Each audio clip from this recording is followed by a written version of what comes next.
Olá pessoal, tudo bem? Como vão vocês aí nesse período de quarentena, né? Estamos aí com o vírus se alastrando cada vez mais aí pelo planeta, mas a gente continua trabalhando, né? E vocês aí assistindo e estudando, né, bastante, né, as nossas videoaulas.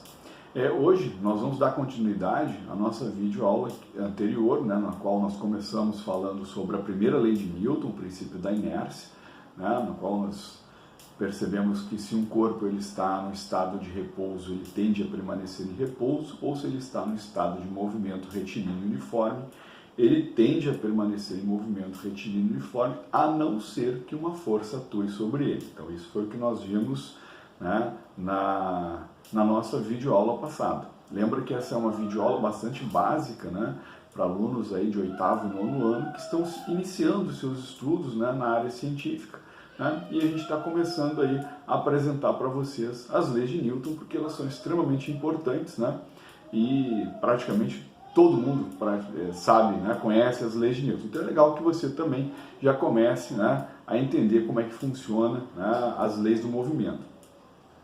Então hoje a gente vai falar da segunda lei de Newton, né? Então a segunda lei de Newton, lembra, né? Na primeira lei a gente estava simplesmente citando que se o corpo estava parado, continuava parado, se estava em movimento retilíneo uniforme, continuaria assim, a não ser que uma força atuasse sobre ele. Então agora entra a segunda lei, né? A segunda lei de Newton, também conhecida como o princípio fundamental da dinâmica.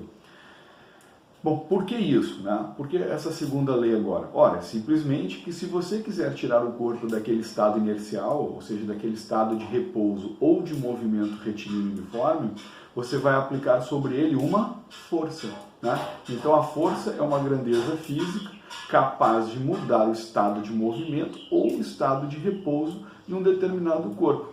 Então imagina o seguinte, né? Imagina que você tenha um bloquinho que está em repouso. Pronto. Esse bloquinho aqui ele encontra-se em estado de repouso. Então a velocidade dele é zero. A velocidade inicial, né, igual a zero. Vou botar aqui, né, um vetorzinho, certo? Aí o que nós vamos fazer? Nós vamos aplicar uma força nesse mesmo bloquinho. Essa força ela vai ser capaz de movimentar o bloco. Então, num momento posterior, esse bloquinho vai estar aqui, com a força aplicada sobre ele, e com uma velocidade agora diferente de zero. Né?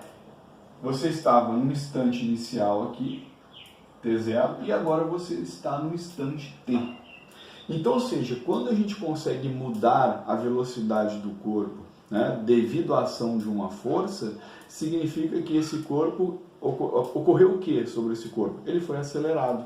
Então surgiu aqui uma aceleração. E essa aceleração ela é diferente de zero. Certo? Então vamos ver o seguinte. O corpo estava parado, aplicou uma força, ele entrou em movimento. Quando ele entrou em movimento, ele partiu de uma velocidade e chegou a uma outra velocidade no intervalo de tempo. Então ele acelerou. Ora, esse corpo aqui ele tem uma massa. Ele tem uma massa m. Então o Newton, na sua segunda lei, ele disse o quê? Que a resultante das forças que atuam sobre um corpo produzem nesse corpo uma aceleração. Então a aceleração ela é responsável aí, né, pela mudança de velocidade, né, e a responsável por essa aceleração foi a força aplicada sobre o corpo. Então você tem força resultante é massa vezes aceleração. Você pode fazer o contrário também. Você pode pensar, por exemplo, que o bloquinho já vinha em movimento. Então agora o bloquinho já vem com um movimento. Ele tem uma velocidade inicial agora diferente de zero. E aí, dependendo de como você vai aplicar a força, se você aplicar a força na direção do movimento, o que vai acontecer? A velocidade vai aumentar. Se você colocar uma força agora aqui, ó, a velocidade desse bloquinho aqui, V, vai ser maior do que V0. Mas se você colocar uma força contrária ao movimento do bloco agora, a sua velocidade final vai ser menor do que a velocidade inicial. Certo? Então, é bem simples você entender, né? Se você está em um corpo parado, você aplica uma força sobre ele, ele acelera, né? Ele muda de velocidade. Se o corpo vem na sua direção e você aplica uma força contrária, o que você vai fazer? Você vai retardar esse movimento.